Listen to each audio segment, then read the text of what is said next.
Wait for the little live. Okay, here we go.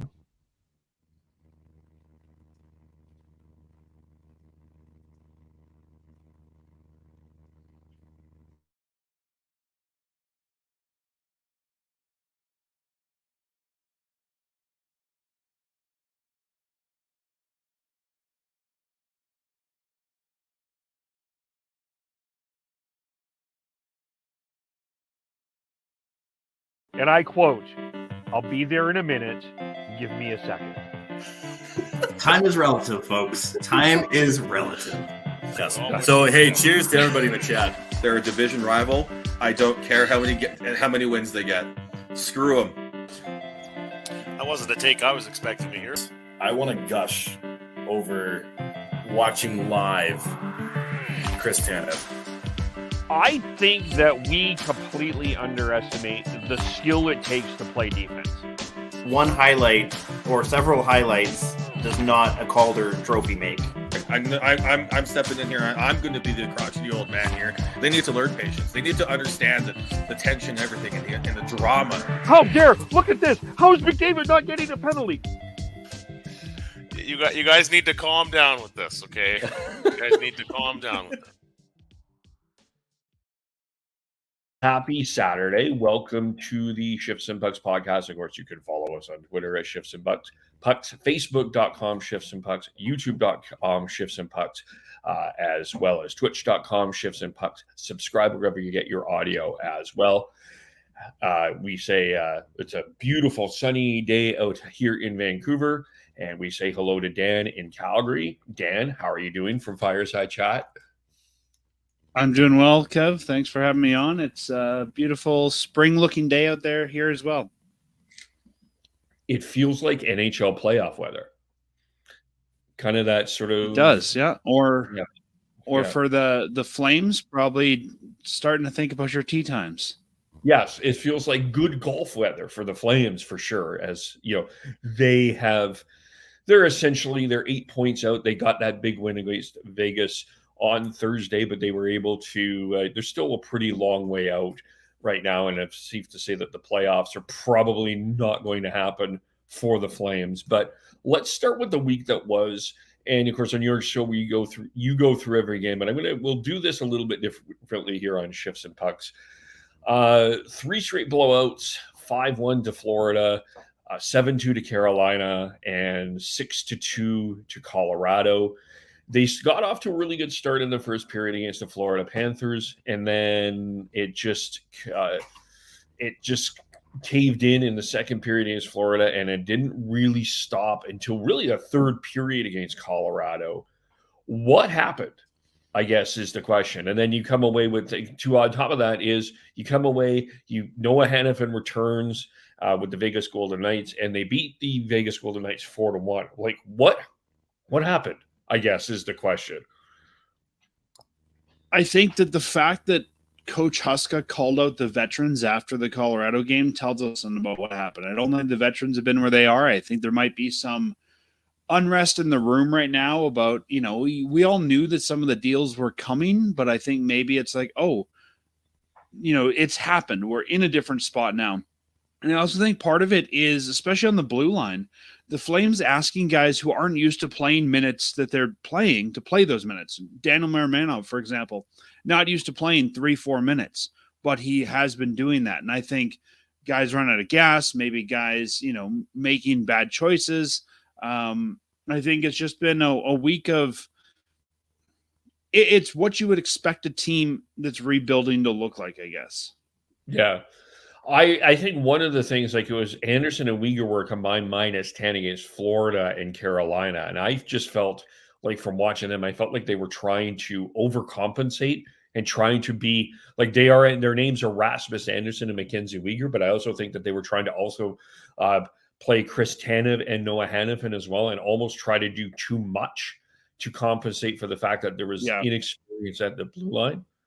And that can happen, I think, when you're in this situation. You're still kind of fighting for a playoff spot, and you lose without question, two really key pieces to your blue line. The guys that are there trying to overcompensate. So that's kind of an experience thing, I think. And I thought Huska was smart in terms of splitting Anderson and Uyghur up and putting Anderson with Shillington and then Uyghur with another with someone else. It just, I think, helped out a lot in terms of just kind of spreading them out a little bit and not forcing everybody to play more of a team game. Yeah, and even on the Forge side, in a couple of those games, the Forge just didn't look as engaged as they needed to either. We can't pin this all on the defense. They had guys going around them. They had guys, sort of, playing them in ways they shouldn't have been. And I think there was some just deflated people on this team. I think it also shows us how important Pospisil and Zari are here. They've been out of the lineup. We have Dryden Hunt. We have Coronado in the lineup. There's been some change for this team. And I think part of it's just been adapting to all this change at once. Yeah. It was the worst stretch of hockey Jonathan Huberdeau has played in a while. And, so I think, this is I think it's really easy for us to sit on our chairs and talk about, why the Flames need to rebuild and, you need to. And look, Trey Conroy did exactly what he had to do, but trade Hanifin and Tanev if they weren't going to sign here. But it does impact the dressing room, and I think that this was a good example of the human side of this game, right? Because they, there are friends like Tanev and Markstrom are really close, and Markstrom has lost two of his closest friends on that team. He lost Elias Lindholm earlier, and then he lost Chris Tanev. Noah Hanifin was close with some players there too. So it's the human element of the game. So, but they certainly did turn it around against Vegas. And, talk about Miramonov, +2, 24 shifts, one shot, 20 minutes and 53 seconds against his old team. They seem to have a plan for him, whatever this is. I think we knew that as soon as they signed him. They had him signed within a few hours of the trade. Yeah, but I think he's going to play a pretty significant role with the Flames next year as well. Yeah, if you look at this, I don't think Gilbert's back. I don't think Osterley's back. So, I think if you look at Shillington, Anderson, Uyghur, Miramonov, Pakal as your top five, they have Ohochuk in there right now. I don't know if he's, 6, 7, wherever. But, yeah, you're right. I think that, Miramonov is going to factor into that top 6 for sure. Yeah. And I would imagine that you are Kuznetsov and Solyov, I think, are going to end up battling for a position next year. I don't think Poirier is. I think they're going to give him one more year. Anytime a guy misses almost a whole year in the American League level, I think you need to make it up in 90% of cases, because that guy then is missing development time. Yeah. So I think, and they may add another defenseman in the offseason, I would not be surprised. I don't know if Miramonov is your number 4 going into next year. I would not be surprised if they add somebody in the summertime, not a high, a high cost defenseman, but a guy in his 30s, mid 30s who you can kind of plug in there for a year. Yeah, and is cheap. Yeah, a kind of a as an even example, if you had to pay for them for 1 year, they're going to have some cap room. Even if you were to pay 3.5 for, I'm thinking an Alec Martinez guy. Even if you could go out and get a guy like that for 1 year. Yeah, I was thinking a guy like Joel Edmondson as an example. Yeah, that would work as well. Yeah. Just a plug and play guy that, has to, a veteran defenseman that you can play in certain situations and is not going to hurt you. I think, exactly. Now we're going down this rabbit trail. I think one of the things that we'll look back on this year as part of the underrated reason the Flame didn't make the playoffs, I think the fact that Jordan Osterley struggled a lot this year didn't help the situation, because they really weren't able to get that 5-6 pairing down until Oliver Shillington got back into the lineup, unfortunately. Yeah, but sure, he struggled, but I don't know if we expected more than we got from him. And, when the Flames put DeSimone on waivers earlier, I was really surprised it was DeSimone and not Osterley. They seem to be really trying with this guy, and I'm not sure why. Yeah, I couldn't. Yeah, that was an odd decision, and it looks like just from reading some New Jersey Devil stuff, they I think highly of D Simone, and he may end up being on that team. That may be one that we look back on. One of the few mistakes that Conroy made this season. We talked a little bit. You know what, they can Marimar. think highly of him though, and keep him on the team. But I think he's still going to be a plugger guy. I don't think we're going to look back and go, "Wow, this guy took them to the promised land" or anything like that. Who, D Simone? Yeah. No. But I think it's one of those things though. The better depth that you have, the easier that it is to kind of, especially in when things are going tough, that you can kind of. It's not a significant difference between a win and a loss, but it's a goal here or a goal there, right? It's just a little thing that it's safe to say that Jordan Osterley didn't work out with the Flames. Like, I think that Jordan Osterley right now at this point of his career is probably an AHL defenseman. I think that's fair. Yeah. Yeah. So the other two guys that I think got some traction this week was Dustin Wolf got a start because Jacob Markstrom is injured. He is day-to-day with I believe, is it a lower body injury? It is a body injury. Yeah, and that's what we're being told. Yeah. We can confirm it is an injury on the body. I can't wait. It's a boo-boo somewhere. Yeah. It's a boo-boo somewhere. Yeah, I can't wait for some team to go, yeah, he has a body injury. So, yeah. But Wolf, he played the third period against Colorado. He played against Vegas and allowed one goal. He made an interesting comment. When I can see the puck, I can actually stop the puck. A little bit of maybe a shot at his last performance against San Jose, where he certainly was wearing it. What did you think of Wolf? Did he look better? And are we expecting to see more of him as down the stretch here? I think Wolf, he had that bad game in San Jose, but I think, show me a goalie that doesn't have a bad game every year, right? I mean, Markstrom's had them, Hellebuck's had them. Pick out whoever you think the best goalie in the league is. They have not played great in every start. And I think the same is happening to Wolf. And that's part of progression for a young goaltender. So I wasn't too worried about that San Jose one. I think, he looked good in his two appearances this week. I think that Colorado game, he looked good in the third. He didn't get a lot of action in the third, but he looked as expected, I guess would be the way I would say it. I still think this guy's NHL potential. I don't think this guy's Superman like a lot of people do. Yeah, I don't think he's the next coming of Mika necessarily. Yeah, I think, I wouldn't put that on anybody, but I think, he looks like a dependable. But I think there's a lot of fans that have been expecting that. Yeah, I would say a competent, confident NHL goalie. I think at let's start there and not put unreasonable expectations on him. I think because the Flames are going to be going into a retooling period, you can afford to have him as your starter, your 1A, 1B guy, whatever you want to look at it as, because it's not like we're throwing him in where he's got to take this team to the playoffs next year on his shoulders alone. So I think he's going to get a chance to grow, just like a lot of these young guys we talked about earlier. Yeah. Yeah. I think ultimately that's true. And here's the other, I guess, the interesting trifecta of this situation with, as we record this 16 games ago, and I'm going to assume that Dustin Wolf we're recording this before the Montreal game. I'm assuming Dustin Wolf is playing against the Canadiens, but it is a fascinating situation that you have with the Flames goaltending situation.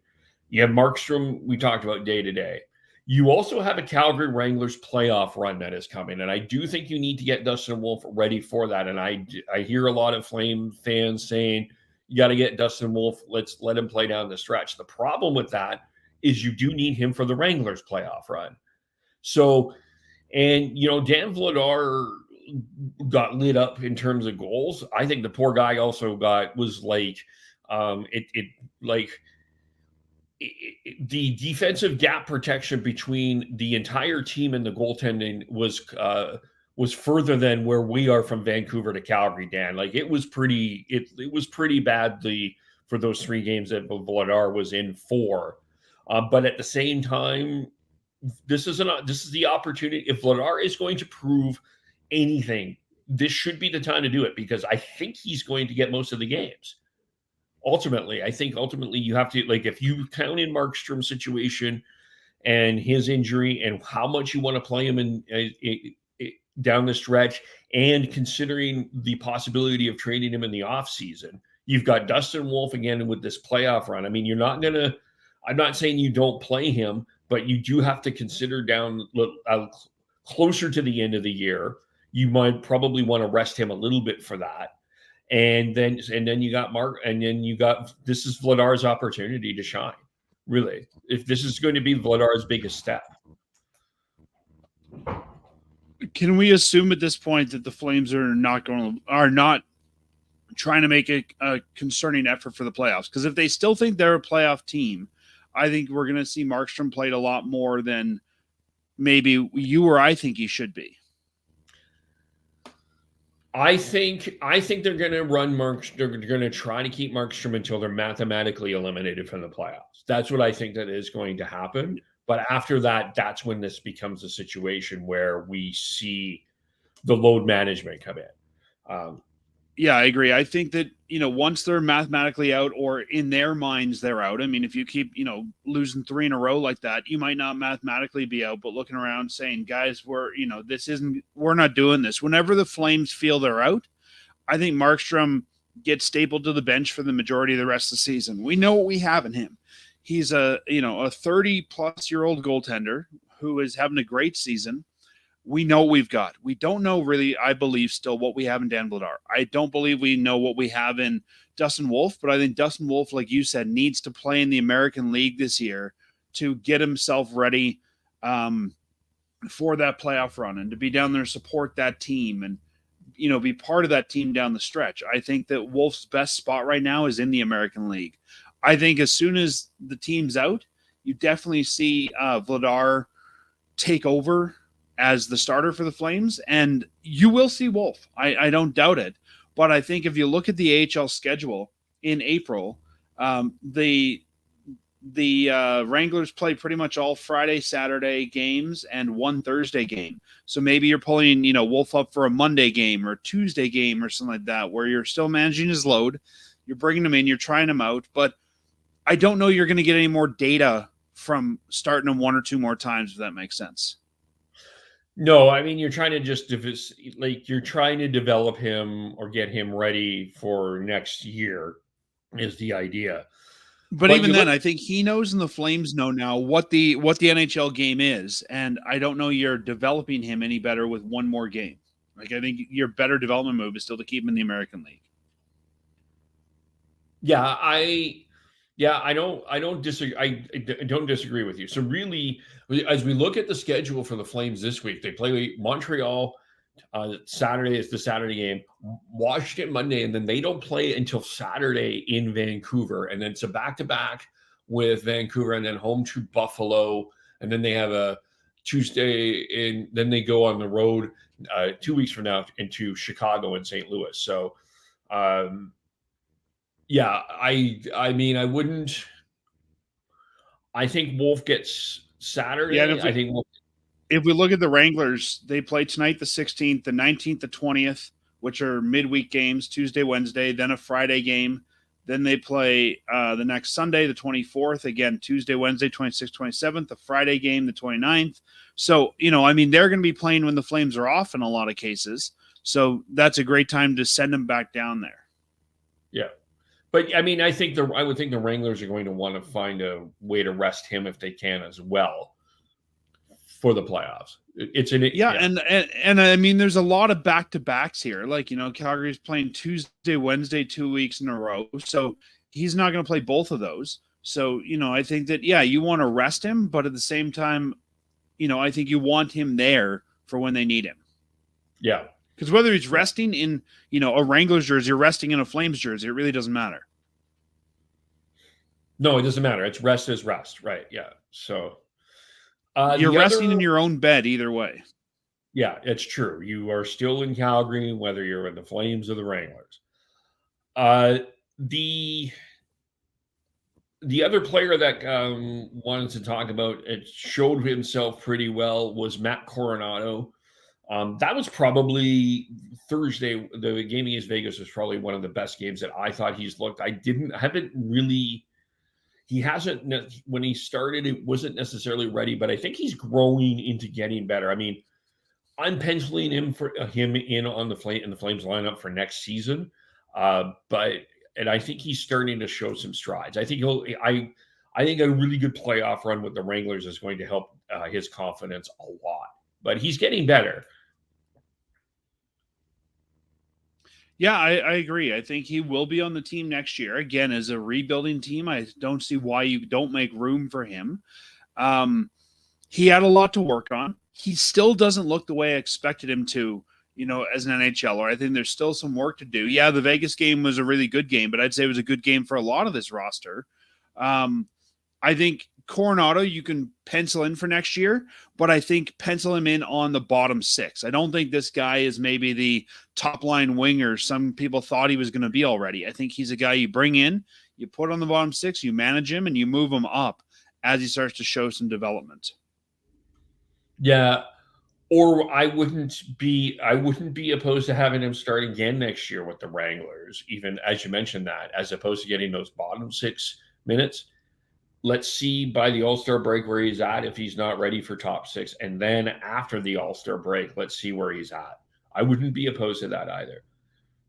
I still think I think you could go I think you go either way with it. I don't know that he's going to learn a lot more in the American League playing on the top line. Again, I think that, this is a guy they're high on, and I think at some point you've got to give him a good NHL stretch to see if he can do it. I would start him in the NHL and then reevaluate by Christmas.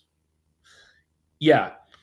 The other side of that is I think it's still good if you can marinate a player in the NHL, even on a rebuilding situation, because it's still, you still want to try to at least win. You don't want to put people in situations where they're not necessarily going to succeed. And it's the dilemma that you have with Coronado. He's probably too good for the AHL, but not quite yet ready for the NHL fully. So, and I've been the guy who on your show and on our show has said for a while, keep guys in the AHL, over-ripen them. And I think that strategy changes when you're going through a rebuild as well, because I think a guy like Coronado might just need to play at the NHL level to see what he's got. Yeah. But it's a delicate balance in this situation where the Flames. Yep. The Flames are at. So, and then you also got you got two other decisions to make, really, and the two decisions to make around that Coronado decision and may affect things is what you do with Andre Mangiapane, who has 13 goals this year, and Andrei Kuzmenko as well. I think that there's some decisions that may end up having to be made there, whether you keep him or try to see if you can get something for him, or you give him a full season to start with the Flames and see where he's at. So, I think if you're, Connie, you have to be shopping both guys around. I don't think you move them for the sake of moving them, but if there's a good deal on the table, sure, move them before the season starts. Yeah. Yeah. But that also not hang on to him. Yeah. Just one other person before we get into Noah Hanifin. Dryden Hunt has showed really well the last few games. It's certainly since the Edmonton game, I think he's been playing really well. Coach don't really like him too. I think I nominate him for the bottom 6 next year on the Flames. I think he takes the Walker Duehr spot next year. Yeah. Yeah, he could play both wings. I don't think Walker Duehr's been in a lineup. I don't think Walker Duehr this year is what Walker Duehr was last year. I think he's a good enough body. I think Walker Duehr probably gets returned to the American League next year. Nobody's going to claim him. Everyone's got a Walker Duehr or two on their lineup. I think that But no Dryden one Hunt named has Walker. shown, like you said. What's that? I said they may have a Walker Doer in their lineup, but they have no one. They don't have anyone named Walker Doer. So if you want someone named That's Walker true. Doer, you could pick up Walker Doer. If that's on your GM bingo card, sure. Yeah. So I think he will probably walk her down the hallway to the Wranglers dressing room and, be a doer for them and, play in the American League, where I still think he is. I don't think he's an NHL player. I don't. And I think he and Dryden Hunt will switch spots. Part of Walker Doer's problem this year was the original fourth line just didn't work. With the man I will not name and the other guy. It just didn't work. With Adam Ruzicka, it didn't that fourth line didn't work. So I think that impacted Doer. I think he can be an NHLer. I just don't know if he fits with Ryan Huska. He seems to be more of a Daryl Sutter type of guy. Like, I could see him doing pretty well in a place like Philadelphia with Tortorella. Yeah, and I mean the fact that and you're right. We have guys like Lomberg, who I didn't think was an NHL either, and is still kicking around in Philadelphia. Yeah. No, he's in Florida. Or Florida, that's right. Yeah. Yeah. So yeah, I think maybe he'll be around somewhere if somebody needs, a body. And there's a lot, and I know we'll get into it later. There's a lot of talk of expansion, which means more jobs will be made available. And if that's the case, then yeah, I think he's definitely around. But I think for next year, who else you take out of lineup to put Dryden Hunt in? I think the coach is going to want Dryden Hunt here. He could be your number 13, but if you're going to take a guy out, Doer's the only one that's logical to me. Yeah, that's fair. And I think Hunt has played better than Doer for the year, right? And they've used Dryden Hunt in all situations. Like, if sort of in a weird way, I almost think he's the unsung hero of the Flames in a lot of ways. And then you also have the decision to make with AJ Greer, which I think is a fascinating one, because I do think he contributed in the lineup. And I think you do want his physical presence in the lineup. Is that a replacement? AJ Greer is a UFA, so we don't even know if AJ Greer wants to come back. I kind of wouldn't, on a 1 to 2, like a really cheap deal. I wouldn't be opposed. If the Flames want to sign him for less than $1 million, I'd be happy to bring him back. But we don't know if he wants to come back. Yeah. We'll see about that. And I think Greer is a guy, and the only thing about Dryden Hunt is Dryden Hunt's an older player. I think he's 28 now. So I can see Dryden Hunt, he can play every position, being number 13, and then Greer taking that doer spot. Yeah. The other place I wouldn't be surprised Walker Doer ends up. I wonder if Toronto takes a crack at him. Concerning it's a tree living guy. Yeah. The only reason I don't think so is if you claim him off waivers, you've got to keep him on your team all year, right? We saw this with Phillips, where he got claimed, they didn't want him anymore, and now he's returned to his original team. And I don't know Toronto would want to keep him all year. Yeah. It's so there are so many fascinating, like, this lineup with the Flames next year is going to be absolutely fascinating, and we'll dig into that a little bit more. I think there's going to be some interesting conversations we'll have as we get into the off-season part. But former Flame made his return quite quickly, almost literally a week after the trade deadline. The trade was made. Noah Hanifin returns to, walks into the visitor room in the Calgary dressing room, and makes his way onto the Flame ice wearing a Vegas Golden Knight jersey. He got some booze in his return. And first of all, I just want to say fans can do whatever they want. They pay their hard-earned money. You want to cheer, you want to boo. There's some things I could profoundly disagree with that I don't think fans should be doing. Throwing things on the ice is one of them. But for the most part, in terms of the cheering and the booing, that's your decision, right? But I also think that this is a good time to have a conversation about the Noah Hanifin legacy. And I think Just in terms of before we get to the whole trade controversy, I don't know if this guy was truly appreciated for what he was. And I think it wasn't a flashy, wasn't a flashy guy. So he wasn't the guy like, he's not going to go into the all-time Flames numbers. When we look at the all-time defenseman list, he's not going to sit in any of those numbers. But he played 20 to 25 minutes. He didn't get injured. You could count on him for all 4 seasons to play 80 games. And, he grew up here essentially, right? Like he came in from Carolina, highly touted, a number 5 pick in the draft. And I think he asserted himself really well. But do you think is he going to end up getting the respect he truly deserves? Like, I'm not saying he's one of the all-time greats, but I don't know if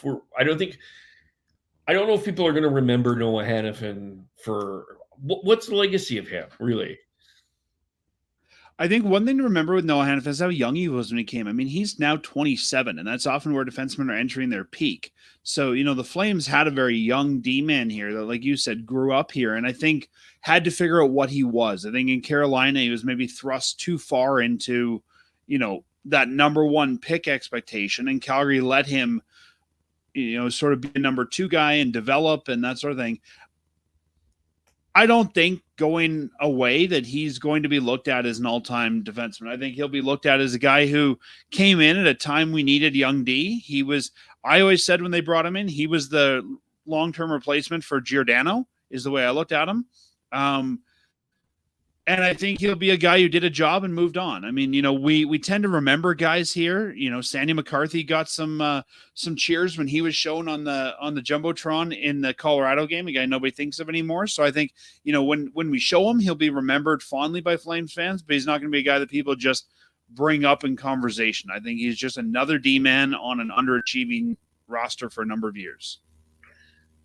What they will bring up, though, and I don't disagree with you on any of the things that you said, is how how he left. And of course, there were a lot of reports, and still many reports, that he wanted to go to Tampa, and he has the most powerful agent in the NHL in Pat Brisson.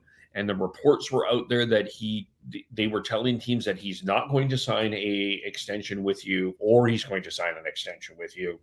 And he essentially, at the very least, you could say almost handcuffed Craig Conroy in terms of the places that you could trade him. Now, he already had an 8-team no-trade clause. So that was already part of the problem, or not part of the dilemma that you had. But of course, there was the whole conversation around that it looked like they were only going to, there were a lot of Flame fans on social media, like, you have to just trade him to the best place that has the best deal. And they ultimately did that. There was a lot of people getting very concerned that they were going to trade him to Tampa. But I also think, that this was a little bit unfair to Noah Hanifin in the sense that, as you mentioned, 27 years old. He is engaged to be married. His family, again, out east, sounds familiar. Sounds like a familiar narrative here. And he wanted to go out there, and this is his opportunity. This is his opportunity. And he took a team-friendly deal when he was an RFA for the Flames. He took a team-friendly deal. So this was his opportunity to make the NHL money. This was his last shot to get that long-term contract. I can't blame Noah Hanifin for anything that was done here. I don't think he did anything any different than any other free agent would want to do. Like, as an example, let's just throw this just as a sidebar here. The reports are for Nikita Zadorov, as he is looking for a 6-year deal, and he's 1 year older than Hanifin.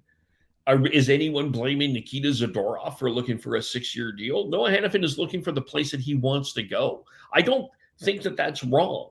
Like, I really kind of feel like Noah Hanifin was played as a villain here, and I don't see this any different than really what Matthew Tkachuk did or Johnny Gaudreau did in a lot of ways. They wanted to go to a place where they were happy.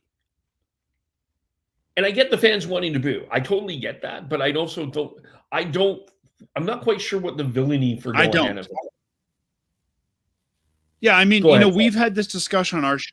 I would say boo Goudreau. Goudreau put the Flames in a bad situation, right? This guy didn't tell the Flames until the 11th hour, I don't want to be there, didn't let them get anything for him. That I understand. If you want to boo Goudreau, boo Goudreau. He left in an unceremonious way.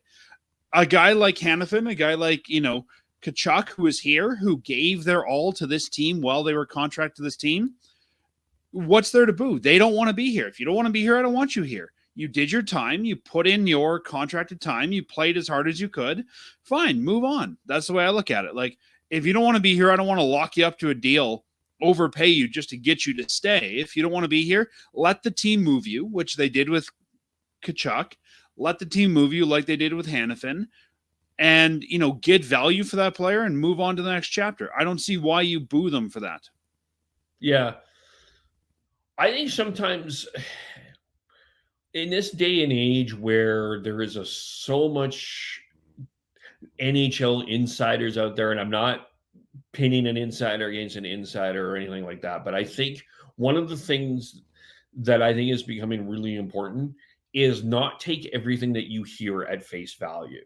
There is reasons that information comes out, and I think that there's a deeper conversation about media literacy and media criticism. And again, I think that's what a lot of the Hanifin frustration came from, is because they heard someone say something and they ran with that something as if it was the absolute truth, and when it wasn't. And I don't even know if it's media literacy. I think there's so many people out there talking today. I mean, you have a podcast. We have a podcast. There's all sorts of people on YouTube, TikTok. I think people need something to talk about. And as we have 24-hour sports media, they just need a story.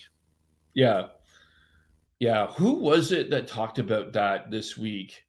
It was Erik Karlsson that talked about, because there was an Elliot Friedman suggested, just tossed it out there as a conversation, that the Ottawa Senators may revisit Erik Karlsson, bringing back Erik Karlsson, just as not like there's no rumor to it. He just wondered if that was something. And Erik Karlsson was asked, and he said, that's Canadian media right now. And that's kind of what it is. It's all this content, and they need stuff to talk about.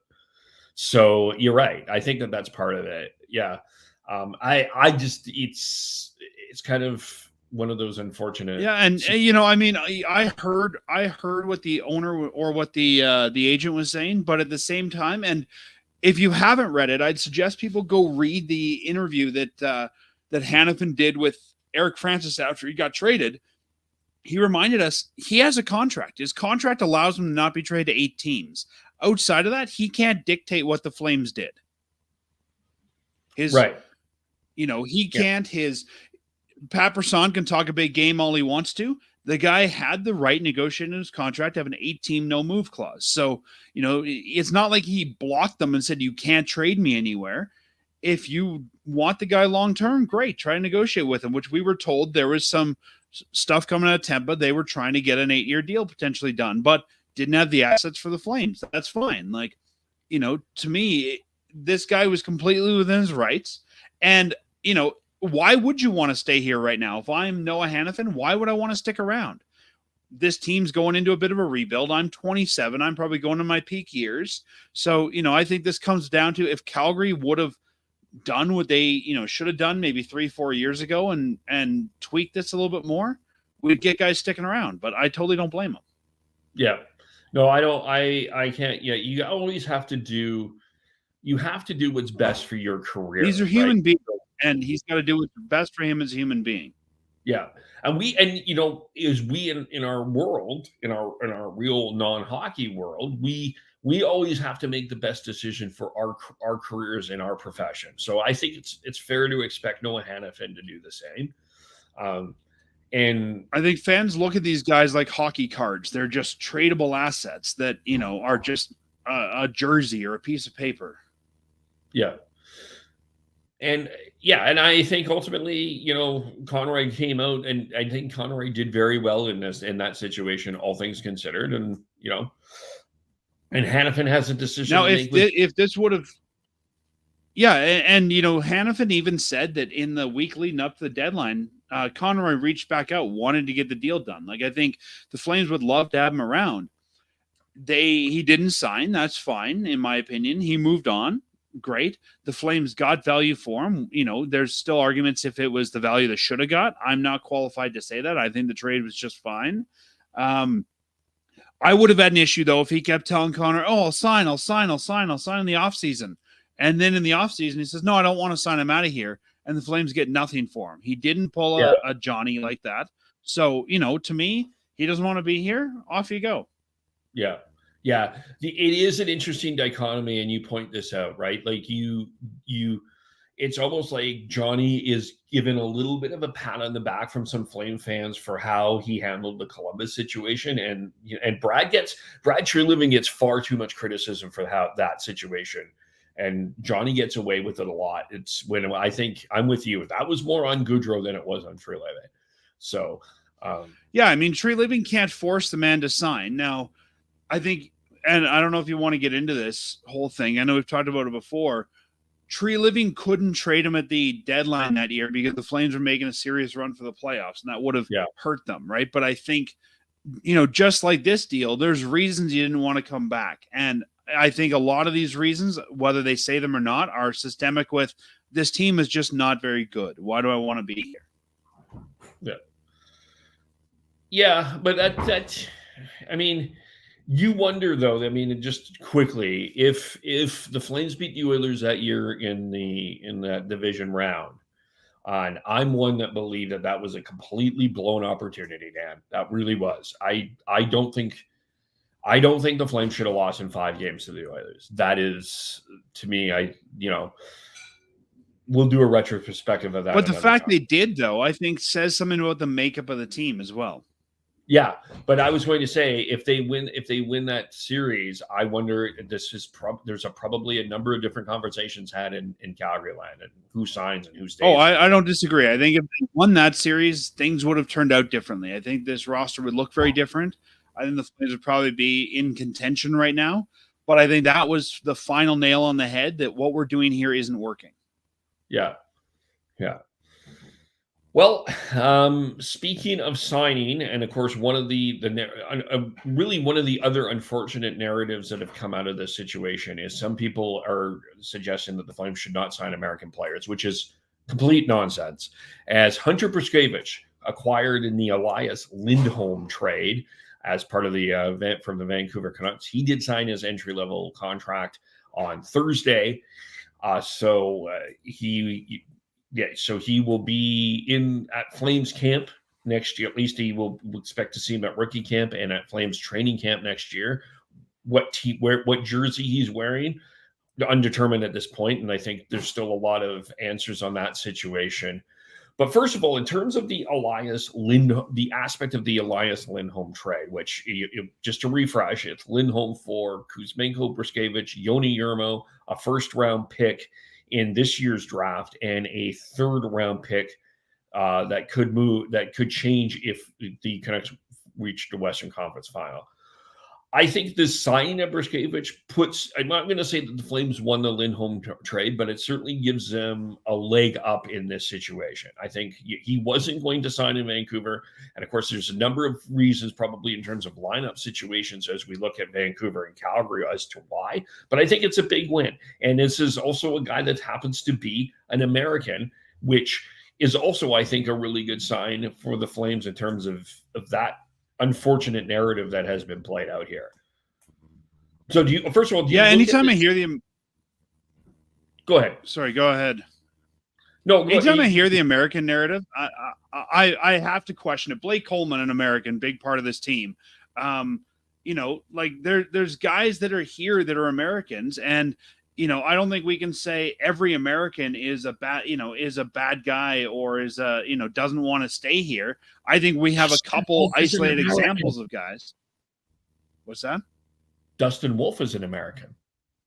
That's right. Yeah. Wolf. He's an American. We have a lot of European guys who are here. Coronado's an American. Fans are very excited about him. I think we've had a couple isolated incidents of maybe American guys not want to play here, but you were mentioning, Bruce Navis not want to sign in Vancouver, right? But sign in Calgary. That's not necessarily an American not want to be in Canada. It's one market versus another. And I just, I think this is, I think it's too overblown. Yeah, especially when the general manager of the team happens to be an American and cut his teeth in Calgary. Yeah, just saying. for sure. Yeah, Yeah, and I think sure there's maybe some guys that want to play here. I think that's, if we look back in history, I think that all that happens everywhere. Yeah, I think maybe it's more overblown, or fans are looking for an excuse here, but I don't think there's any reason not to go after Americans. I think any team has an idea of who's going to be there and who's not, and what that looks like. And again, I think if you know the guy doesn't want to be there, you move them, whether they're American, Canadian, French, Brazilian. I don't think it matters, and things change. Guys don't want to be there for whatever reason. Yeah. Alex Tanguay, a Canadian, wanted to be asked to be out traded from the Flames. Michael Backlund, a Swedish player, asked to be out for the Flames. There's been a number of non-Americans. Elias Lindholm. Elias Lindholm. Yep. Now let's kind of look at this. I mean, Chris Tanev's a Canadian, and they traded him. Yeah. Right. See? Yeah. So Nikita Zadorov, a Russian. Yeah. And you had a. Depending on how far back we go here, right? Joe Nieuwendyk, a Canadian, refused to sign with the Flames. Yeah. Doug Gilmour, another Canadian, refused to sign with the Flames or play with the Flames. So Al McInnes, Canadian. I just think it's very overblown. Yeah. Sorry, but you were asking about the Lindholm trade before I went off on a rant here. I don't know we can say who wins it yet, because I think a lot of that depends on what happens with Lindholm. How does he do in Vancouver? How far does Vancouver go? Does he stay in Vancouver in the offseason? I think there's still a lot of questions there around this trade and how it turns out. So far, though, I think it looks good. I think there's no way that Brzustewicz is in the NHL next year. I think he will and I think he's almost too good for the Canadian League. So I think he will end up in the American League next year, would be my guess. I think he's 19 right now, so he could end up there. Yeah. But he's 19. He turns 20 in November, so I think he's eligible to go to the American League because his 20th birthday is during the season. I'd have to double check that. But so far, I think it's a good deal. I think we need to see what the first round pick turns into. But again, we moved on from a guy who wasn't going to come back, not an American, who wasn't going to come back, for a guy who has signed an ELC. And whether he stays here after his ELC or not, who knows? But when we look at this as a now deal, yeah, I think it's great. And he's an interesting guy. He's a fun guy. He's excited to be, obviously, playing hockey. And he mentioned he was excited to come to Calgary when they signed him. That's the kind of guy you want around. Yeah. I have trouble. Do I think he turns into a top 4D? I don't know, but let's see how this plays out. Yeah. I mean, there's some people that see him as a power play guy and maybe a 5th, 6th defenseman.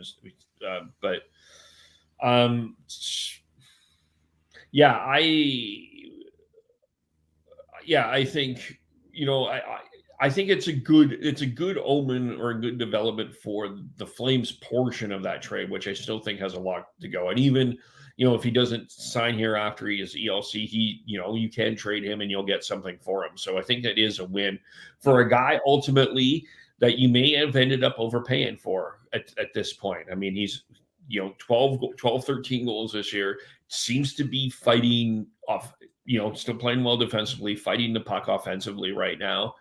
So I think the Flames, probably the best part of this at this point is not paying Lindholm what he wanted. That's probably the biggest. And we knew that was going to happen. Yeah. And I honestly don't think that Lindholm stays in Vancouver. I think he will go somewhere else in the offseason. I mean, the fact that Vancouver was rumored to be flipping him at the deadline, I think says, that they're maybe not invested long-term in him. But even if, Hunter comes in and is a 5'6" guy here, I think he could be a very well-liked, well-loved 5'6" guy who, could stay in Calgary for a long time. Well, I think, just on the Lindholm rumor front, I think teams were calling about Lindholm. I don't know if the Canucks were shopping Lindholm. I think that was more of that situation. Yeah, there was talk that they were willing to flip him for Gensel. Yeah, and I from what Freeman says that wasn't really close. I think that was one of those Okay. spectacle in theory trades. But with Vancouver doesn't have a lot of cash. I don't think he'll end up there in the offseason. no, I agree with you. I think he's ultimately ends up being a rental, considering all of the decisions that they have to make. I don't know if Lindholm is going to be a guy that they end up signing. And you've got And I Philip still think Lindholm's not going to be a July 1 deal anywhere. I think he still thinks he's worth more money than everybody else does. I think he'll hold out to see what deals he gets and have to realign from there. He needs a really good playoff. We'll talk about this tomorrow more about the Canucks, but this is a guy that absolutely needs to have a really good playoff for him to get the money that he wants. Because it's like, as much as I love Elias Lindholm, his stock has gone completely down. There's no I can't argue that, right? But in terms of the Flames part of this, I think one of the things that I think is happening, and there's still a lot of work to do, but what Conroy is starting to establish, and you're starting to see established here, is, again, I'm going to reiterate the identity. You got and the Flames clearly, you talked about this earlier, the Flames clearly miss Connor Zary. Like, Connor Zary is an important part of this organization going forward. Where he fits will be in another conversation, but his personality is infectious. The way that he likes to play is infectious. I think a guy like Jacob Pelche, I think a guy and Hunter Brzustewicz are guys that are personalities that can just, even when things are going to be tough next year, you're going to make things light, right? Like, it's not going to be Kuzmenko as well. It will be a bad dressing room, but it'll be hard to, because there's not wins, but I think there's players there that can keep it light and fun at the same time. Yeah.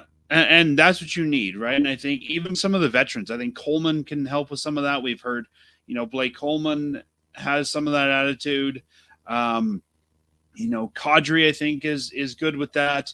Shillington has that attitude. So I think, you're definitely gonna need that. And if all you're doing is getting down on yourselves for losses, it's not a good place to be. And I think you need to have guys that are having fun and buying into the fact that it's okay that we're not winning every game. Like, this is the process. Go along on the journey with us, essentially. Yeah. Enjoy getting better. Enjoying, like, if you're Mir Manov, enjoy getting more minutes here than you're going to get anywhere else. Well, here's the thing too. It's a balance by, like, let's not accept losing, but understand that there's a growth situation to it, right? So that's the delicate balance that you have to have. And that's why it's important to have the veterans saying, okay, you do need to compete every night. Just because you may not win every game, it doesn't mean that there's something that you can't learn and grow from it, and not accept that losing's not okay. Growth spurts are going to be okay. That's kind of what I'm at. Yeah, so and I think the Flames have the right coach for that too. I mean, the Flames have a very growth and development oriented coach who I think is going to hold the team to that. And I would not be surprised if you see, ice time change for guys who maybe aren't doing what they were asked to in practice, or phoning it in, or things like that. Yeah. There'll be some healthy scratches from players that I think will be really surprised at next year, but that's part of that process, right? Because as much of the debate of the tankathon is out there, the tankathonists will point to certain teams, and the non-tankathonists will point to other teams. The difference is that figuring out how to win is the difference. It's one of the key differences. So.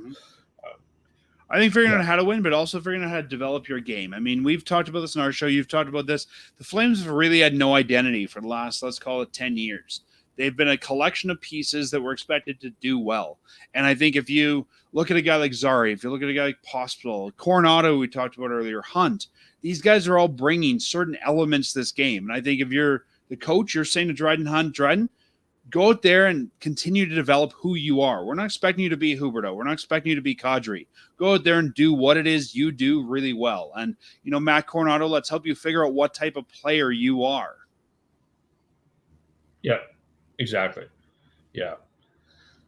And then when you start, and it's going to be the time that you, in theory, should be getting some at least fairly elite talent. You add that sprinkle to the foundation that's how you're building. That's how the Flames are going to build. But so Mhm. I I think that's what's going to keep the Wranglers interesting for fans too over the next couple of years.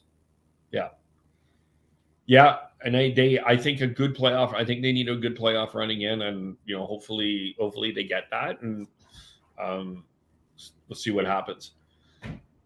In terms of the Flames, is there anything else that we need to talk about?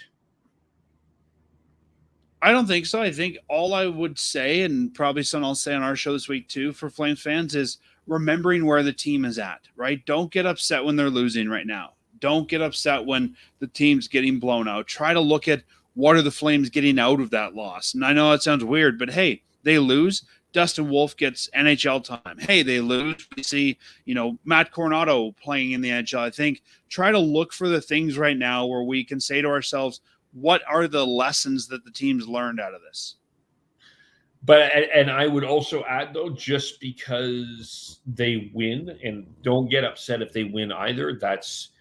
They are going to win games, and it doesn't. It is still a draft lottery system, and I guess we'll have to do Dan. We're going to have to do the draft lottery simulator. We have to do that at some point. We can, yeah, and I mean, even then, even if the Flames lose every game from now on, they're not going to be in a bad enough position to necessarily guarantee a number one. Right. Yeah. No. And if wins or losses, I mean, well, that's it. A couple wins isn't going to change anything. Yeah. I just, yeah. That's kind of where we're at with that. Let's look at let's talk about the rest of go on to the other NHL. And one of the news is, there are relationships out there, Dan, that, it's sometimes it works, sometimes it doesn't.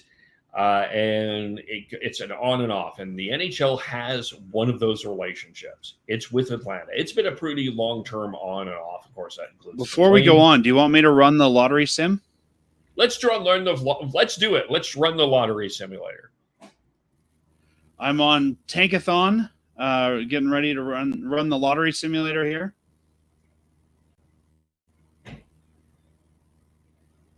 I feel like drums need to be had with these. There you go. So according to the lottery simulator here, the Flames will draft 11th and will take a right-handed defenseman out of the OHL, Zane Parketh. Wow, there we go. And, a lot of people think they need to have that right-handed depth. And according to this, I know a lot of Flames fans are excited by it, but according to this, TJ Gimli goes 2 spots later to the Blues. That's a future conversation, I guess we'll have to put on let's put the TJ Gimli draft when we get to the lottery and drafting. That's an interesting conversation. Sounds good. I have some thoughts on it, but I'll save them for later. You were talking about the relationship with Atlanta. Yeah. So the NHL, which also feels like a lottery. Yeah, that also feels like, and it's been a pretty long-term on and off relationship. We've had, of course, you had the Flames, and you've had, of course, that turned into the Atlanta Flames, that turned into the Calgary Flames, and then, of course, the Atlanta Thrashers turning into the Winnipeg Jets. Now there is 2 groups vying for an expansion project expansion team, in Atlanta. One is one, of course, is former Canuck Anson Carter, and then another group is involved as well. Now, in your mind, I'll give you my theory. This is my theory of how they're going to get to 36 teams. I think Arizona is going to move to one of Houston, to either Houston or Salt Lake City. The one that does not get the Arizona team is going to get the expansion team. Arizona is going to get another team, and it will be Atlanta that gets a team. They will get a team. Well, not sure which one.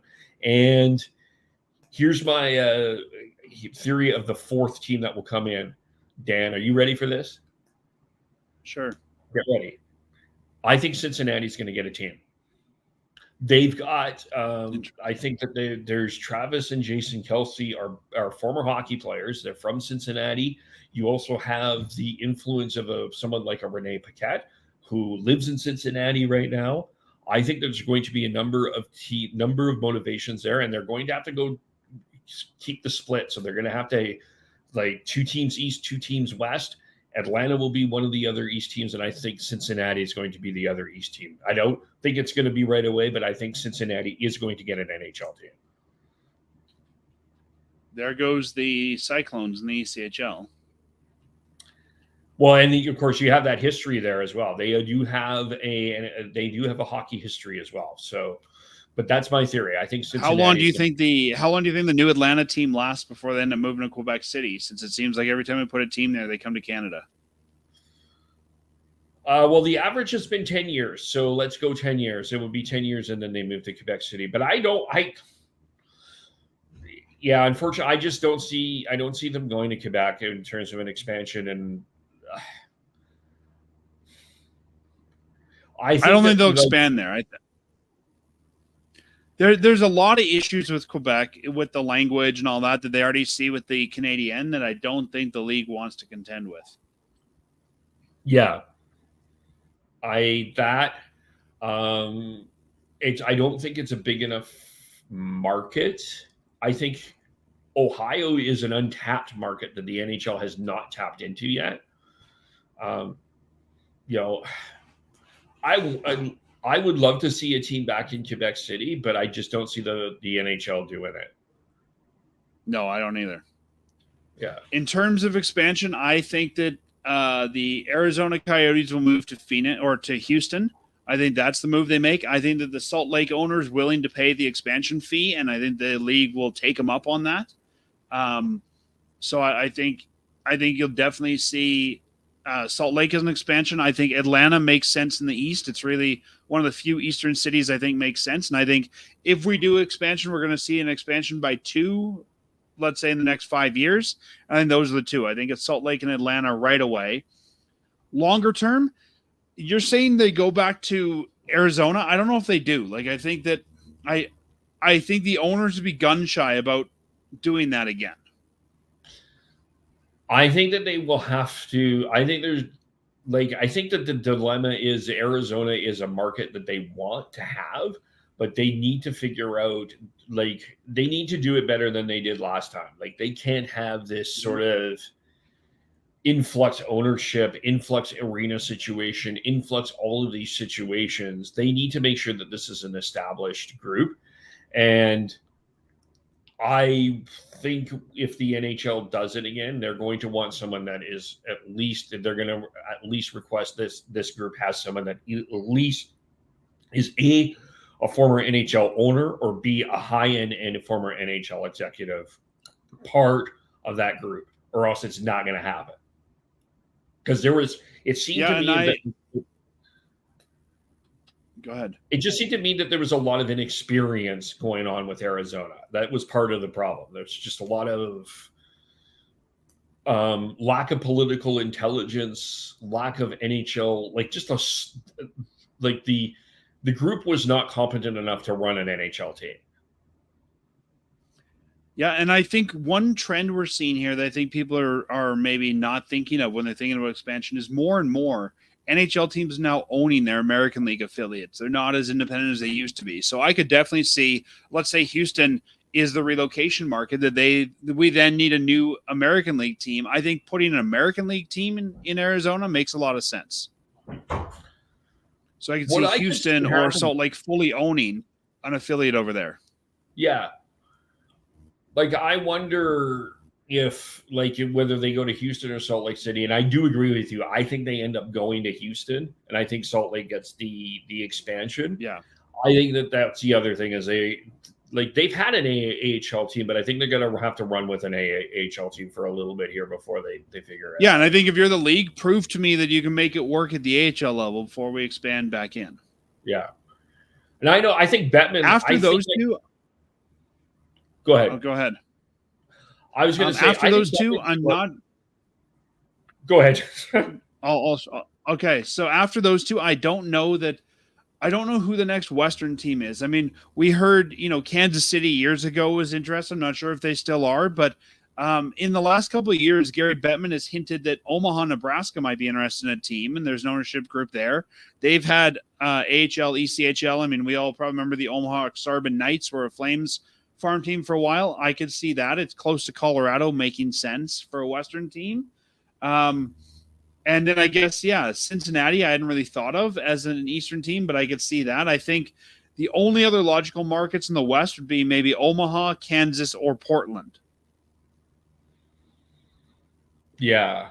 Those would be the teams. Those would be the cities. I'm just trying to. I'm just looking at a map here, trying to figure out who your Eastern expansion is, if not Cincinnati.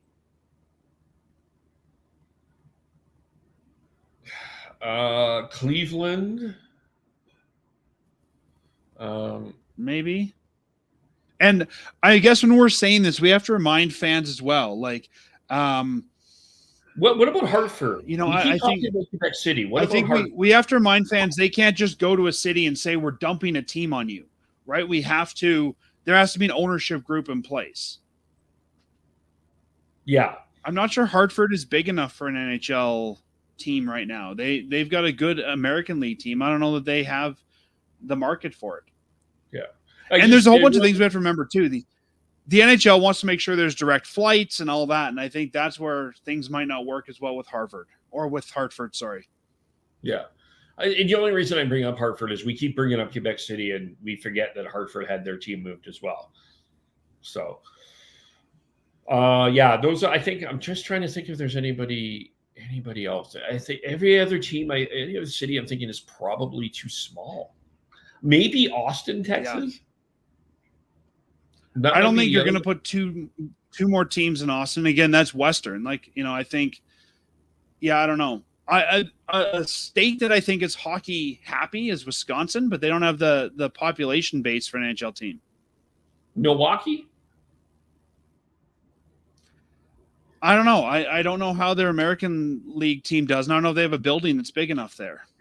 Yeah. And they also, I don't think they want the I think that they would like as much as possible to keep the basketball and the hockey rinks separate from each other. Yeah. And I mean, we've heard Bettman talk that expansion fees will be $1 billion to $2 billion. I don't know that you're going to find a business person who wants to pay that much to bring NHL hockey to Wisconsin. Yeah. But if it is Omaha, you have to get Peyton Manning involved. I'm sorry, that's my condition. I'm not on this train that we need to have celebrities involved with every ownership group. I know there's a lot of talk of that with Ryan Reynolds in Ottawa, stuff like that. I mean, look at the Flames, look at Vancouver. A lot of these teams just have rich guys as their owners. I don't think you need that, sort of sports or celebrity face. Oh no, I'm actually kind of trying to be funny there because Peyton Manning always said Omaha. I'm trying to. It was a joke that completely. Yeah, like you're talking about Anson Carter, and again, I think Anson Carter is more of a face for that ownership group than actual money going in. Yeah. He's certainly the face for sure. So, the other thing I thought would be an interesting conversation is Nikita Zadorov, former Flame, Vancouver Canuck, talked about Nathan MacKinnon this week and said if he was to start a franchise, he would start it with Nathan MacKinnon. So I thought it would be an interesting question. If you were to start a franchise, Dan, and I gave you the option that you could have to pick either Nathan MacKinnon, Connor McDavid, or Austin Matthews, who would you pick? MacKinnon. Tell me why you would. I think MacKinnon is the best all-around player of those three, and I think also maybe the best leader of the three. I don't know a lot about McDavid off the ice, but he's not in my opinion, not the best spoken NHL guy. I think he's one-dimensional in his game. I'm not sure he's the guy. I'm not sure that he's the kind of guy I'd want to put out there as my face in a new hockey market. I think MacKinnon's well-spoken. I think MacKinnon has a more dynamic game. I think I'd get MacKinnon to play any way I needed him to around a new team, and I think that there's something there for every hockey fan in MacKinnon. Yeah. Third for me would be Matthews. Second for me would be McDavid.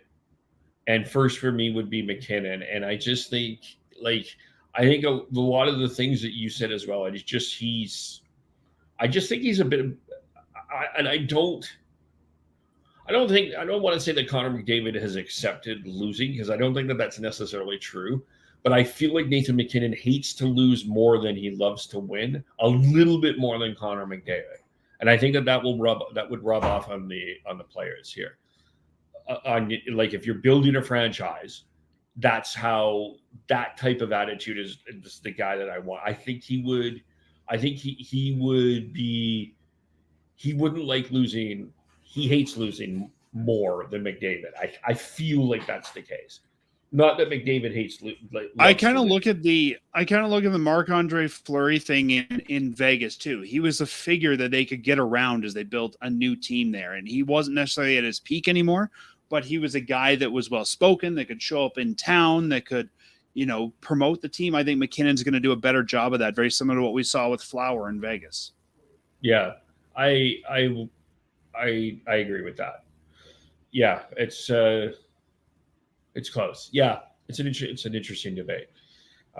I think there's some other fans that would disagree, and that's okay. Is there? And I think it also depends what market we're expanding into.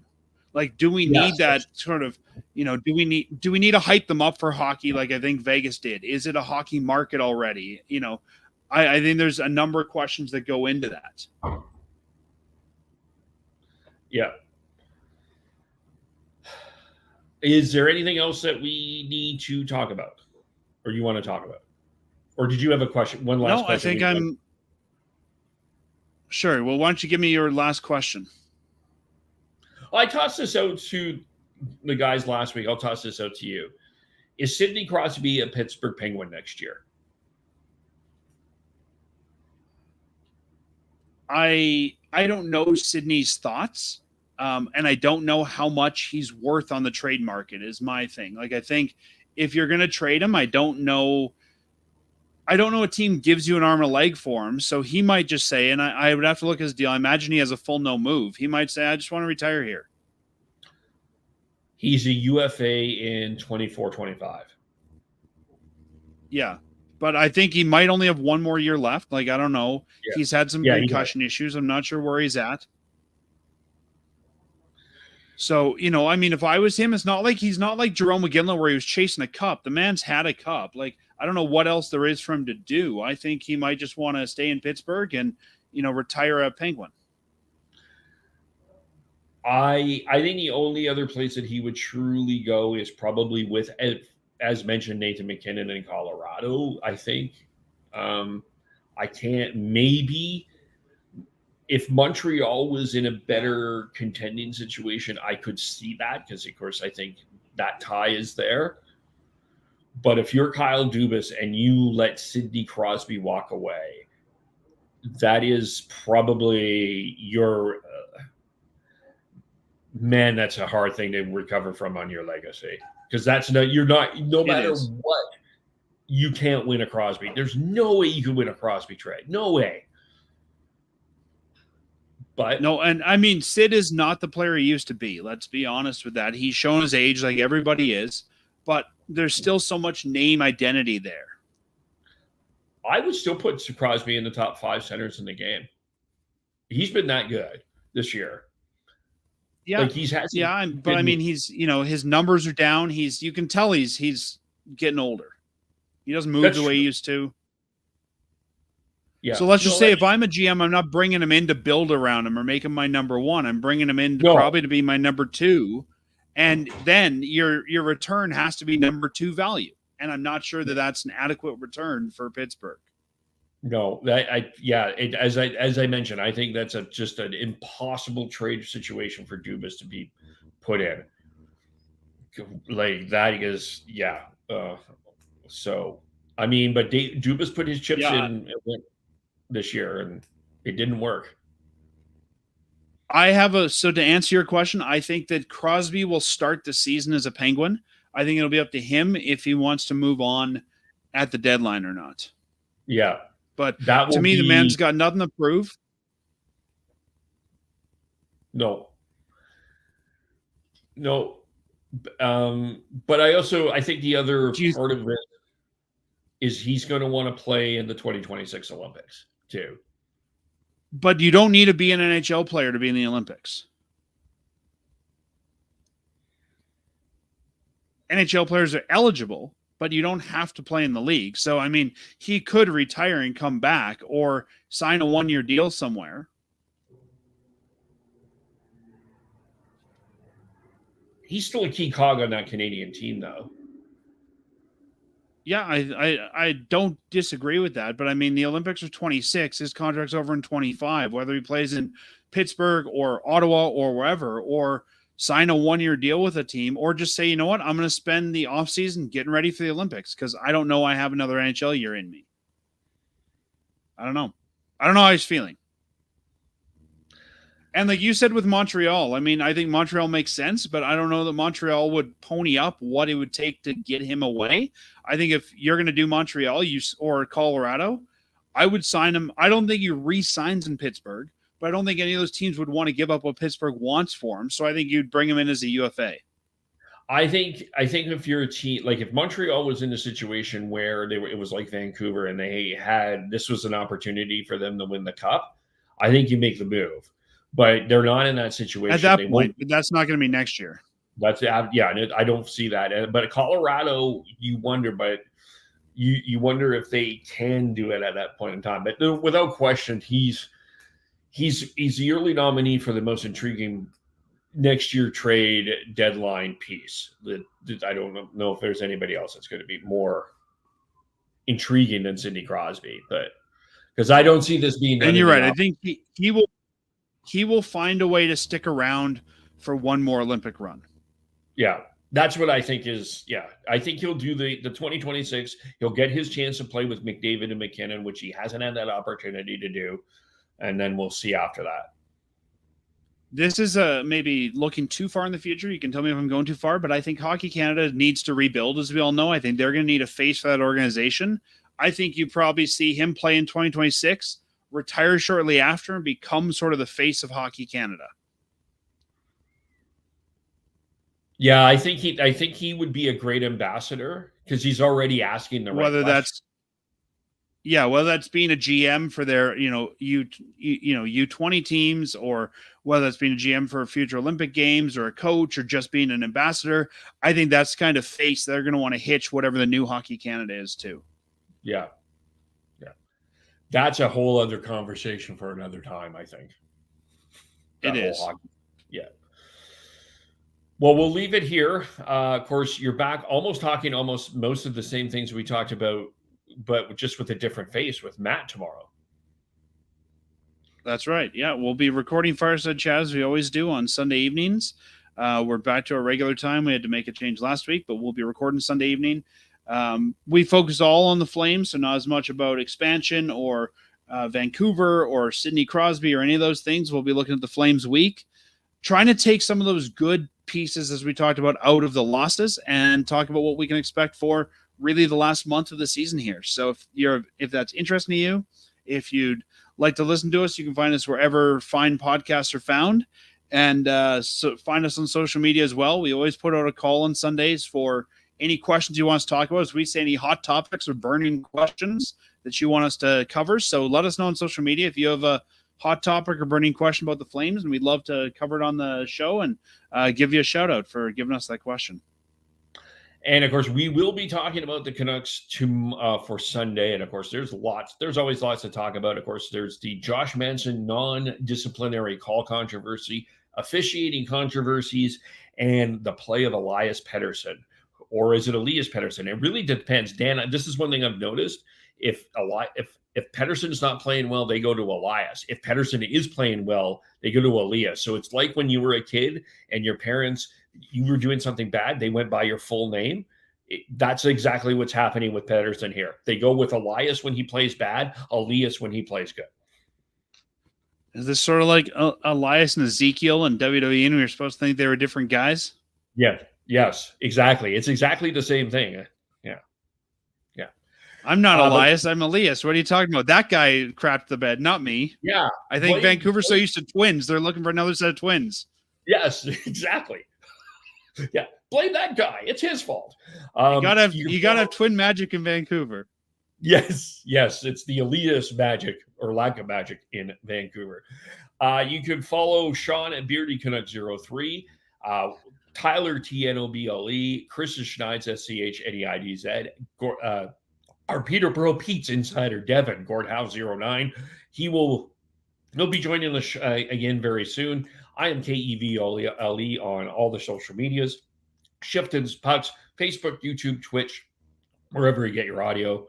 And we thank you all for watching. We thank you all for listening, and we will talk to you all very soon.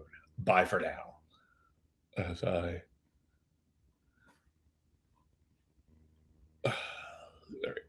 Bye for now.